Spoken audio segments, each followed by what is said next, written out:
सुप्रभात। आज सुबह की बड़ी खबरें। G20 देशों के नई दिल्ली नेताओं का शिखर सम्मेलन घोषणा में कल कहा गया कि आज का युग युद्ध का इसी के मद्देनजर घोषणा पत्र में सभी देशों से क्षेत्रीय अखंडता तथा संप्रभुता सहित अंतर्राष्ट्रीय कानून के सिद्धांतों को बनाए रखने का आह्वान किया गया और यूक्रेन में शांति का माहौल कायम करने की वकालत की। G20 नेताओं द्वारा कल शनिवार को समूह की शिखर बैठक में नई दिल्ली लीडर समिट डिक्लेरेशन को अपनाए जाने के साथ ही प्रधानमंत्री ने कहा कि यह एक इतिहास रचा गया है। साथ ही उन्होंने G20 देशों के नेताओं का उनके समर्थन और सहयोग के लिए आभार व्यक्त किया। मोरक्को में बीते शुक्रवार रात आए तेज भूकंप से मरने वालों की संख्या बढ़कर 1037 हो गई है। देश के गृह मंत्रालय ने शनिवार को यह जानकारी दी। मंत्रालय के नवीनतम अपडेट के अनुसार भूकंप में कम से कम 1204 लोग घायल भी हुए हैं। द्रविड़ मुन्नेत्र कड़गम डीएमके के नेता और तमिलनाडु के युवा कल्याण एवं खेल मंत्री उदयनिधि स्टालिन ने राज्य की प्रमुख विपक्षी दल अन्ना द्रमुक से सनातन धर्म पर रुख स्पष्ट करने की मांग करते हुए कहा कि पूर्व मुख्यमंत्री और द्रविड़ आंदोलन के नेता CN अन्नादुरई ने सनातन का कड़ा विरोध किया था। बॉलीवुड सुपरस्टार शाहरुख खान की फिल्म जवान ने पहले दिन दुनिया भर में 129.6 करोड़ रुपए जबकि भारत में 75 करोड़ रुपए की कमाई की है। इसके साथ ही जवान हिंदी सिनेमा के इतिहास में पहले दिन देश विदेश में सबसे अधिक कमाई करने वाली फिल्म बन गई।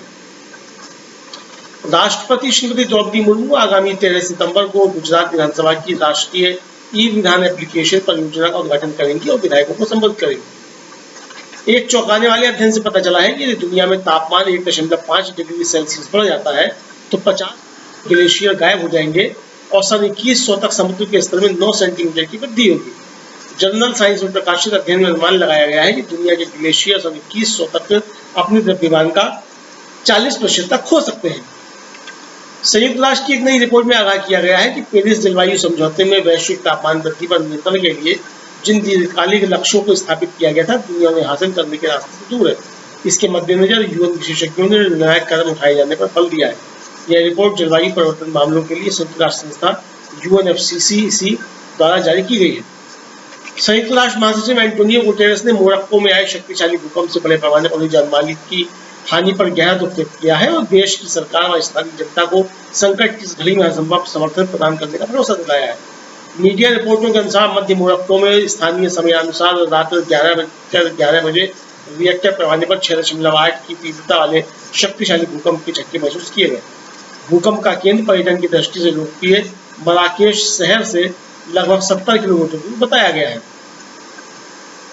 आरंभिक समाचारों के अनुसार इस आपदा में सैकड़ों लोगों की मौत हुई है और बड़ी संख्या में लोग घायल हुए हैं। बताया गया है कि दूरदराज के पर्वतीय क्षेत्रों में स्थित इलाकों में नुकसान होने की आशंका है जहां पहुंच पाना कठिन है।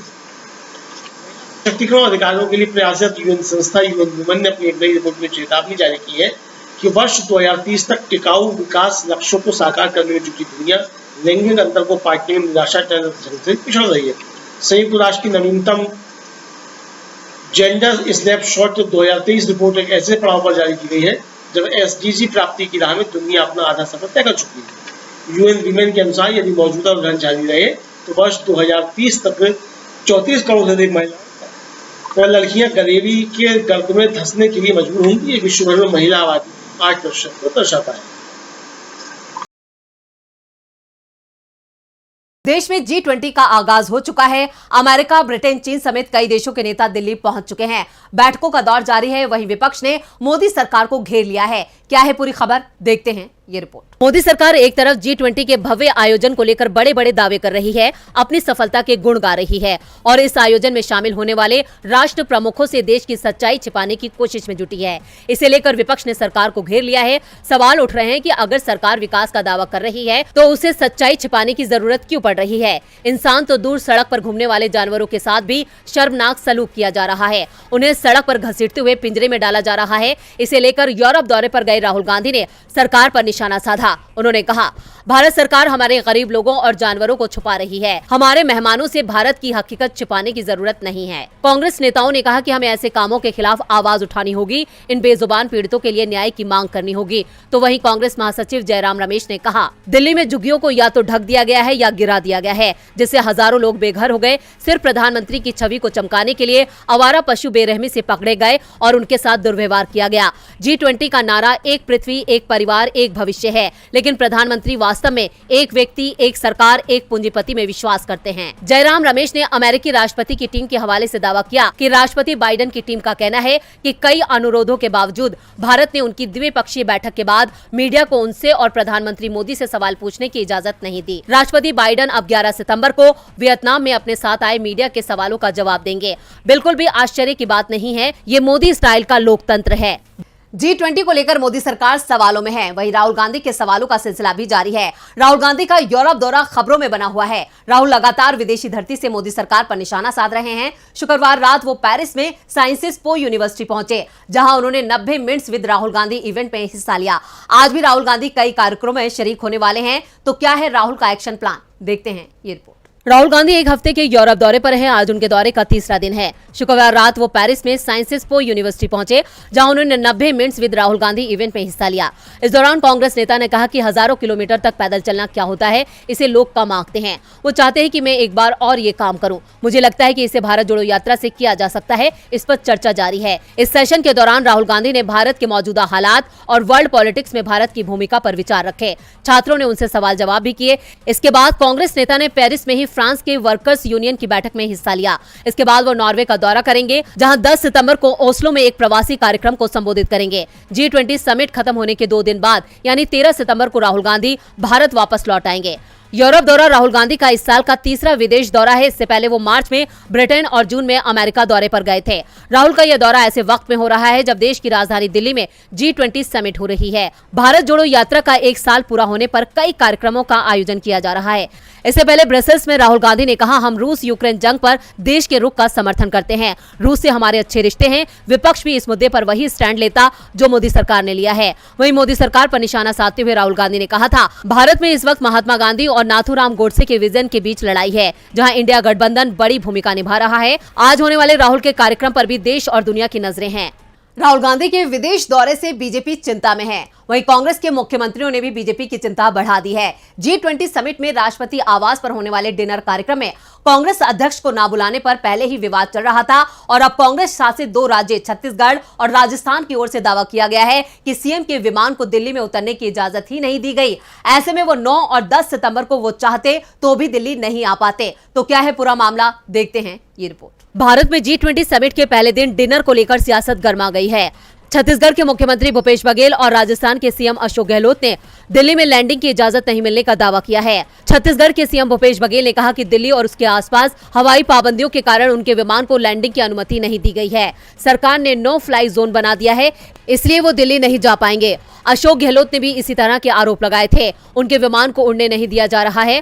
कांग्रेस शासित 2 राज्यों की ओर से जब ये आरोप लगाए गए तो केंद्रीय गृह मंत्रालय की ओर से सफाई पेश की गई। सिर्फ वाणिज्य उड़ानों पर प्रतिबंध लगाया गया है। मुख्यमंत्री के विमान पर कोई प्रतिबंध नहीं है और दूसरे राज्य के मुख्यमंत्री अपने विमान से दिल्ली आ रहे हैं। लेकिन गृह मंत्रालय के इस जवाब पर तुरंत ही राजस्थान के सीएम अशोक गहलोत ने पलटवार किया और गृह मंत्रालय के दावे को गलत बताया। गहलोत ने सोशल मीडिया प्लेटफॉर्म एक्स पर लिखा, शुक्रवार को मेरा उदयपुर से जयपुर प्लेन से और जयपुर से सीकर एवं सीकर से निवाई हेलीकॉप्टर से जाने का कार्यक्रम था। इसके लिए हेलीकॉप्टर को एडवांस में उदयपुर से जयपुर पहुंचना था, परंतु ऐसा बताया G20 के प्रोटोकॉल के कारण हेलीकॉप्टर या प्लेन तभी यात्रा कर सकते हैं जब सीएम स्वयं उसमें सवार हो। हेलीकॉप्टर उड़ान की अनुमति मांगी गई जो नहीं दी गई। G20 के नाम पर मुझे कोई विवाद पैदा नहीं करना था, इसलिए इसकी कोई निंदा नहीं की और केवल जनता को तथ्यों की जानकारी दी थी। परंतु मुझे अब दुख है कि गृह मंत्रालय ने गलत तथ्यों की जानकारी देकर जनता में भ्रम फैलाने का असफल प्रयास किया है। गहलोत और बघेल के आरोपों को सरकार ने खारिज कर दिया है। इधर चंद्रबाबू नायडू ने भी अपने ऊपर लगे आरोपों को खारिज कर दिया है।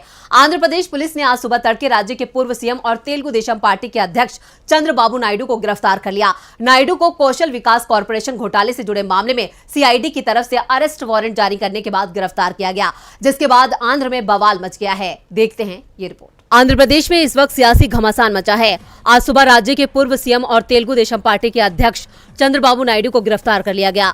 नायडू को कौशल विकास कॉर्पोरेशन घोटाले में सीआईडी की तरफ से अरेस्ट वारंट जारी करने के बाद गिरफ्तार किया गया है।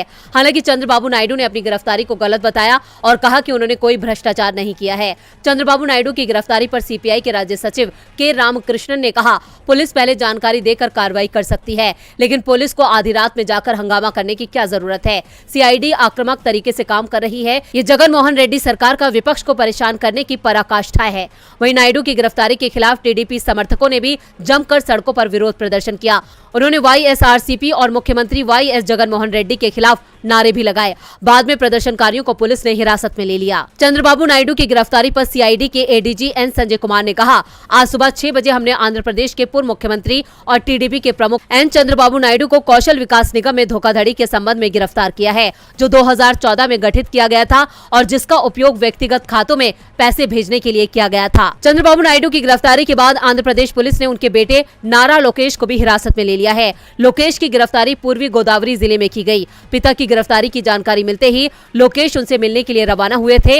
हालांकि पुलिस की इजाजत नहीं मिलने पर वो सड़क पर ही धरने पर बैठ गए थे। फिलहाल इस मामले में चंद्रबाबू नायडू को जमानत तो मिल जाएगी, लेकिन इस गिरफ्तारी ने सियासी तापमान जरूर बढ़ा दिया है। आंध्र प्रदेश में चंद्रबाबू की गिरफ्तारी से सियासी बवाल मचा है। इधर सीएम अशोक गहलोत ने भी अपने एक्शन से सियासी बवाल काट रखा है। राजस्थान में इस साल चुनाव है, लेकिन इन चुनावों को लेकर गहलोत ने एक दांव चल दिया है, जिससे बीजेपी दबाव में है। महंगाई से परेशान आम आदमी को राजस्थान सरकार ने बड़ी राहत दी है। राज्य के सीएम अशोक गहलोत ने राज्य के ग्रामीण इलाकों में 1000 इंदिरा रसोई खोलने का ऐलान किया है, जिसमें मात्र 8 रुपए में लोगों को भरपेट खाना उपलब्ध कराया जाएगा। गहलोत ने बताया कि इंदिरा रसोई बनाने के लिए 5 लाख रुपए की सहायता दी जा रही है। साथ ही प्रति थाली पर 17 रुपए का अनुदान दिया जा रहा है, यानी 25 रुपए वाली थाली के लिए गरीब व्यक्ति को सिर्फ 8 रुपए ही देने पड़ेंगे। गहलोत ने बताया कि अभी शहरी क्षेत्रों में 992 इंदिरा रसोइयां काम कर रही हैं। इस योजना के जरिए कोरोना काल में 72 लाख लोगों को सरकार की तरफ से पौष्टिक भोजन दिया गया था।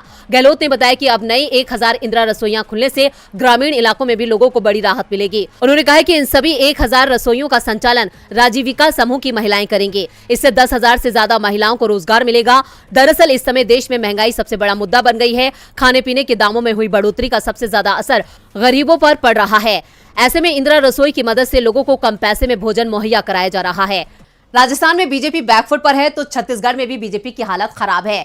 छत्तीसगढ़ विधानसभा चुनावों के लिए बीजेपी ने 21 उम्मीदवारों के नामों का ऐलान कर दिया है और अब कांग्रेस भी अपने उम्मीदवारों की पहली सूची जारी करने की तैयारी में है। उम्मीदवारों के चयन को लेकर पार्टी की स्क्रीनिंग कमेटी की बैठक हो चुकी है। इस बैठक में कितने नामों पर लगी मोहर और कब तक आ सकती है कांग्रेस की पहली सूची, देखते हैं ये रिपोर्ट। छत्तीसगढ़ में कांग्रेस की सरकार दांव पर है। पार्टी को पूरा भरोसा है कि वो एक बार फिर सत्ता में आ रही है और चुनावों के लिए जल्द ही उम्मीदवारों की सूची भी जारी कर रही है। रायपुर में सीएम आवास पर कांग्रेस स्क्रीनिंग कमेटी की बैठक हुई, जिसमें आगे की रणनीति तय करने के साथ साथ किसको टिकट देना है या किसकी टिकट कटनी है, इस पर भी अहम फैसला लिया गया। स्क्रीनिंग कमेटी में करीब 35 नामों पर मोहर लगा दी गई है, जिसमें राज्य के सीएम भूपेश बघेल का नाम भी शामिल है। बैठक में ये भी साफ हो गया है कि वरिष्ठ विधायकों के चुनाव क्षेत्र में बदलाव नहीं होगा। जो जिस सीट से चुनाव लड़ा था वो अपनी पुरानी सीट से ही चुनाव लड़ेगा, यानी सीएम भूपेश बघेल पाटन, अमरजीत भगत को सीतापुर, विधानसभा के उपाध्यक्ष संतराम नेतमांग का केशकाल, धनेन्द्र साहू का अभनपुर, अरुणा बोरा का दुर्ग शहर से लड़ना तय हो गया है।